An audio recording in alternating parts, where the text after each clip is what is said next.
Muito bem, pessoal, estamos de volta com mais um vídeo. Nesse vídeo nós vamos aprender a resolver os problemas de fatorial, né? Fatorial de um número. Vamos aí criar um algoritmo para fazer o fatorial de um número. Vamos criar também um algoritmo para resolver a sequência de Fibonacci e também um algoritmo para fazer a torre de Hanoi. Ok? O detalhe é que nós vamos fazer usando a função não recursiva, ou seja, vamos usar aí a interatividade, tá? Em função interativa no nosso programa, tá bom? E depois de executar o programa, também temos que colocar aqui para ele mostrar, né, o tempo que o programa demorou para executar. A gente poderia fazer um algoritmo para resolver cada problema desse, fatorial, Fibonacci e torre de Hanoi. Mas eu achei melhor, até para o vídeo ficar um pouco mais curto, fazermos aí em classe, fazer tudo em um único programa, porém uma classe para para solucionar cada problema. Vamos começar então pelo fatorial, que é o mais fácil, né, o menor. Então, muito simples para a gente criar um fatorial aí de forma não recursiva. Se você não sabe o que é recursivo, só uma dica aqui. Uma sequência de números é dita recursiva ou recorrente quando um determinado termo pode ser calculado em função de termos antecessores. Então, quando a gente cria um algoritmo que fala que ele é recursivo, isso quer dizer o quê? Que a função que foi criada, a função ou o procedimento lá na classe, ele depende do termo anterior, né, ou antecessor, para que ele possa aí fazer o cálculo e avançar aí no algoritmo, beleza? Quando a gente não pega o termo anterior, a gente usa outro método aí, outra função, pensa em outra forma de fazer, então a gente está usando aí um método interativo, beleza?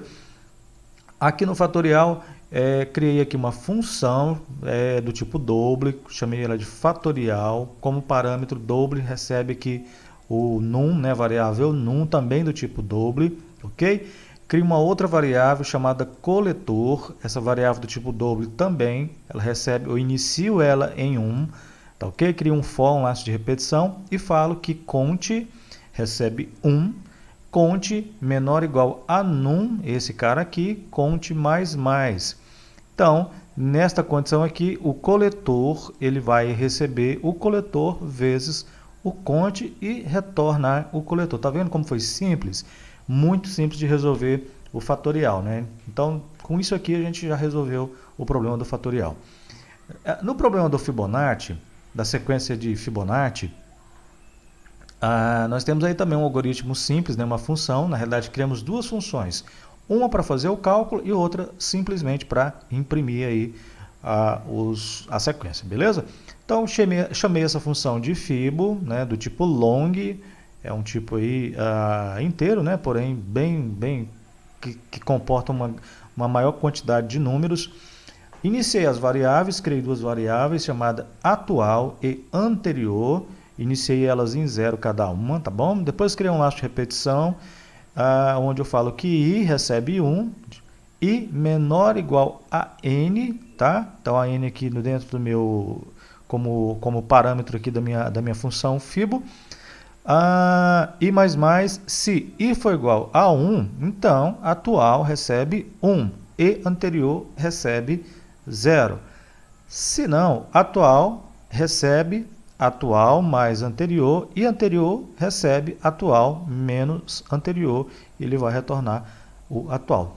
Resolvi o problema do Fibonacci sem usar a função recursiva, né? Simplesmente usando aí a interatividade da programação, da lógica, né, digamos assim, a gente consegue resolver esse problema. E aqui eu crio um métodozinho pequeno, simplesmente para imprimir. Então eu chamo, ele é void, ele é vazio, então ele é um método, e chamo ele de imprimo Fibo, ele é vazio, não tem parâmetro nenhum, for, variável i recebe 0, i menor do que 20, i mais. Por quê? Porque nós vamos calcular até o 20º termo, tá bom? Então nós vamos calcular aí até o 20º termo, para não ficar muito grande. Então system.out.println, aí aqui a posição i, né? Posição, aqui é uma legenda, vai aparecer no programa, i, porque se, então ele vai pegar aqui, ele vai contar iniciando na posição 0 até a posição 19. Ah, mas está 20. Pois é, mas é i menor do que 20. Então, se é i menor do que 20, é 19. E de 0 a 19 são 20 posições. Beleza? Mais um aqui para concatenar. Lembrando que tem que ter o mais aqui também, né? Para concatenar.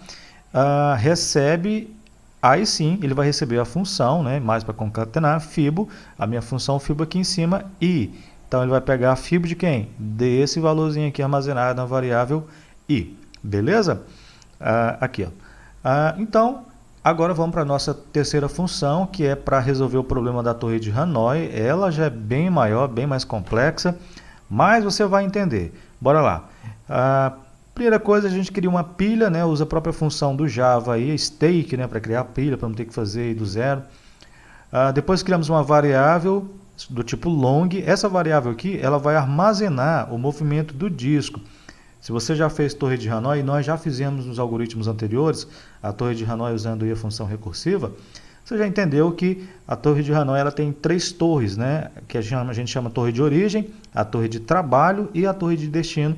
O objetivo do jogo é pegar todos os discos da torre de origem, passar para a torre de destino, porém, os discos pequenos sempre devem, aliás, um disco maior nunca deve estar em cima de um disco menor. Então esse é o princípio básico aí do jogo. E para isso a gente tem a torre de trabalho, que é a torre do meio aí, para ajudar nessa jogada aí, né, nesses movimentos. Então cada movimento que eu pego o meu disco e jogo para uma torre, eu chamo de movimento. Esse movimento ele é armazenado na minha variável numMove. Um método, a gente cria um outro método aqui que realiza o movimento de um disco entre as torres, né? Então, criei aqui o método chamado mover, e nele eu coloco os atributos int_o, o de origem, e itd de destino. E vou colocar aqui, dizer que numMove, né, variável do movimento, ela recebe mais, ela vai receber mais um. Tá ok? Então, system.out.println, aqui eu vou colocar numMove é igual a... Aí aqui o O vai aparecer o número que está armazenado na variável O e o número que vai estar armazenado na variável D. Então ele vai estar indicando esse movimento. Ou seja, o disco saiu da variável O, a setinha aqui, né, para indicar, e foi para a variável D. Beleza? Aqui eu tenho um outro método que implementa o algoritmo de Hanoi interativo. Então eu tenho aqui 3 variáveis O, D, T, cada um recebe um número, né? 1, 3 e 2. Aqui tem as legendas, origem, destino e trabalho. Na sequência eu crio uma variável do tipo string, ela vai receber essa montagem, né? Então esse n aqui do meu método, ele vai, né? Eu coloco aqui que comando atual recebe n mais, aí a vírgulazinha aqui como comentário, o, origem, mais destino, mais trabalho. Beleza? Tranquilo até aqui? Depois tem uma função que faz o empilhamento do comando. Então, a gente já criou a pilha aqui em cima, olha só que legal, hein? E aqui nós vamos só chamar ela pilha.push. Então, push é o comando aí padrão da pilha para você empilhar um objeto, um número, enfim, o que seja, na sua pilha aí, tá bom? Empilhar aí na próxima posição ou na primeira posição, uma vez que você só empilha e desempilha pelo topo da pilha, beleza? Então, temos aqui um outro algoritmo, né? Que finalmente quando a pilha de comandos estiver vazia. Então, esse aqui é para verificar. Quando a pilha estiver vazia, então vamos lá. Enquanto, né, while, pilha.empty, meu inglês não sei se está correto, mas pilha vazia. Então, essa exclamação aqui significa não, significa negação. Ou seja, enquanto minha pilha não estiver vazia, né, por causa disso aqui, eu vou dizer que se n maior que 1, então n menos menos, vai tirar menos 1 para poder fazer essa verificação aí, tá ok? String, né? Crio aqui um vetor auxiliar que vai receber comando atual, ponto split e o comentário da vírgula. Em seguida tem as minhas variáveis, vou fazer uma conversão rápida aqui, tá? Porque como os vetores aqui são do tipo string, então eu preciso converter para inteiros, 1, 2 e 3. Então fiz essa conversão aqui rápida, depois vou novamente pegar a minha variável comando atual e agora ela vai receber novamente essa montagem, só que agora diferente, ela vai receber aqui com n mais o mais t e mais d, ou seja, origem, trabalho e destino, ok? Então, veja que aqui em cima estava um pouco diferente, estava origem, destino e trabalho. Aqui não, aqui já é origem, trabalho e destino. Então, ou seja, aqui já é realmente para fazer a montagem aí. Depois, push, empilha o novo comando, né? Ele vai empilhar esse comando atual, esse cara aqui, esse valor que foi armazenado aqui, vai ser empilhado através do push. Isso é se a pilha não estiver vazia. Agora, caso contrário, isto é, se ela estiver vazia, o comando atual recebe pilha pop. O que é pop? Ele é a função padrão, o comando padrão da pilha que remove do topo da pilha. Ok? E temos aqui novamente aqui as minhas variáveis, né, as nossas variáveis, origem, destino, trabalho, a n também que vai receber, elas vão receber os vetores e vão ser convertidos aí para inteiro. Ok? Em seguida, execute o movimento. Então, ele vai pegar essa função mover, essa funçãozinha que nós criamos ela aqui atrás, ó.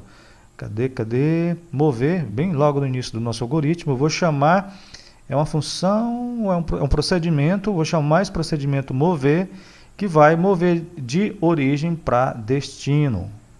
Se n for maior que 1, n menos menos, vai receber o comando atual, pilha push, ele vai empilhar o comando atual. Então, dessa forma aqui, a gente conseguiu resolver o problema de Hanoi de uma maneira não recursiva. Agora, o nosso arquivo main.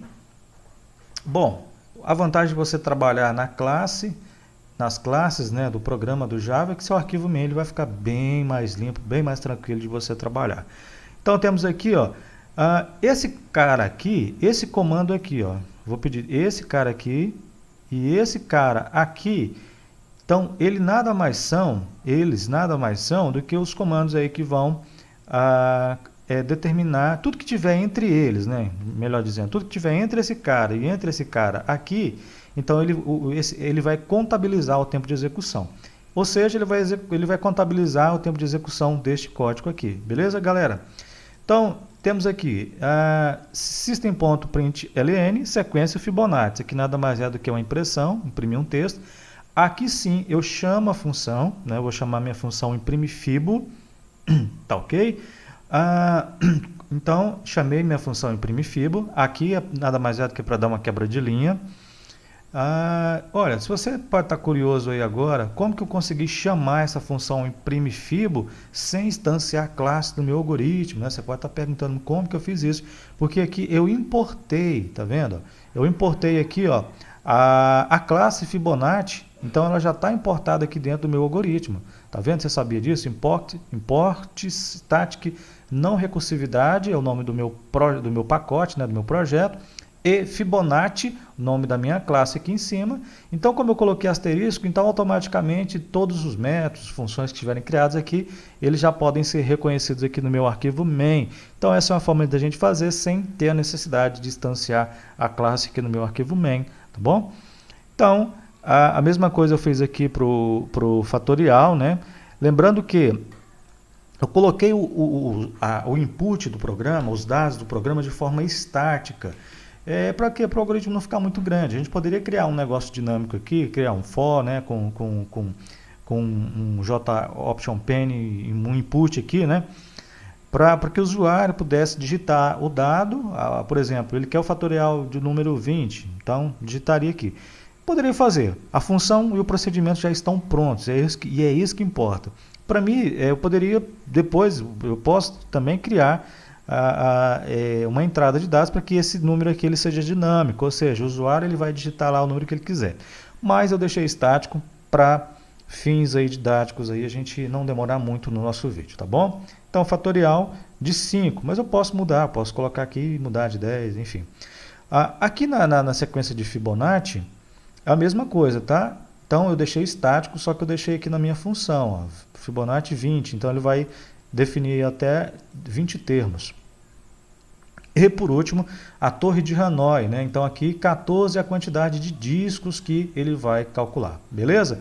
Bom, esses dois caras aqui, ó, é uma função já do Java, que já está pronta para você contabilizar o tempo de execução. E você pode aqui, eu criei uma variável, só para você entender, criei uma variável, chamei ela de tempo inicial, ela é do tipo long, e eu falo que essa variável, ela recebe essa funçãozinha aqui do Java, que já está pronta, system.currentTimeMillis, ou seja, tempo, é um sistema de contabilidade de tempo que contabiliza até os milissegundos, beleza?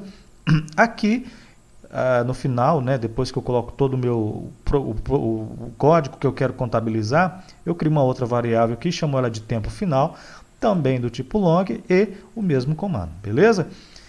Bom, aqui eu crio uma terceira variável, eu chamo ela de tempo total e digo que o tempo final menos o tempo inicial é o tempo total, beleza? Esse cálculozinho aqui bacana é obtido nessas duas variáveis, inicial e final, eles vão ser armazenados no total. Até aqui, se eu colocasse para imprimir aqui o tempo total, ele já ia imprimir o tempo de execução do programa, só que a gente quer que ele exiba também com os milissegundos. Então, para isso, eu tenho que usar aqui o Simple Data Format, chamo ele aqui, formato data, né? Crio aqui um objeto, formato data, e recebe new Simple Data Format, e nesse formato aqui, beleza? Em seguida, o time zone, né? Coloco aqui o TC, poderia colocar qualquer um, o TC0, o TC1, o TC3, deixar o TC mesmo. E, na sequência, imprimir system.out.println, tempo de execução. Então, de quem? Mais um para concatenar. Então, ele vai pegar formato data.format, tá? Formato data, que é esse objeto que eu criei aqui, new date e tempo total, que é esse carinha aqui, que ele já tem o tempo armazenado. Então, ele vai pegar esse cara e vai jogar nesse padrão aqui, horas, minutos, segundos e milissegundos, e o nosso vídeo já está com 16 minutos, eu vou acelerar, vou executar o programa e... Bom, bora lá, vou rolar aqui para o início. Então aqui, a primeira coisa que o algoritmo faz é a sequência de Fibonacci. Então, na posição 0 recebe 0, posição 1 recebe 1, posição 2 recebe 1, posição 3 recebe 2, posição 4, 3, 5, 5, 6, 8, 7, 13, 8, 21. Então, só para você ter ideia, na posição 19, o Fibonacci, aí, o número já vai estar em 4.181, tá ok? Então, a sequenciazinha de Fibonacci. Na sequência aqui, eu tenho o fatorial de um número, né? Então, ele executa aqui o fatorial de 5. Se você calcular aí o fatorial de 5, vai descobrir que é 120. Se eu mudar aqui agora, colocar 10, ele vai mudar o resultado aqui. E, por último, né, a torre de Hanoi com 14 discos. Então, a torre de Hanoi aqui com 14 discos, esse aqui é a quantidade de movimento que ela fez, ó. Da 1 para 2, da 1 para 3, da torre 2 para 3, da torre 1 para 2, da torre 3 para... Enfim, ela fez uma série de movimentos aqui, ó. Olha como é que está a barra de rolagem. Então, vou descer aqui. Então, esse aqui foi o algoritmo que mais demorou no seu tempo de execução. Então, ele demorou 2 segundos e 116 milésimos. Então, esse carinha aqui, ó, ele já é esse cara aqui, tá bom? Se você notar, você vai ver que o próprio Java, ele já está aqui, ele sempre mostra, né, o tempo de execução. Tá vendo? Total time 2 segundos. Porém, ele arredonda, né, ou para mais ou para menos, ele não dá os milissegundos. E aqui na nossa funçãozinha tempo de execução, aliás, aqui no nosso método aqui, na nossa funçãozinha de tempo de execução, ele dá até os milissegundos, ou seja, ele é mais preciso. Tá ok? Gente, foi isso. Eu sinceramente espero que vocês tenham gostado desse vídeo, que te ajude aí de alguma forma, tá bom? E eu desejo muito sucesso aí para todos. Você que assistiu até agora, muito obrigado e até o próximo vídeo.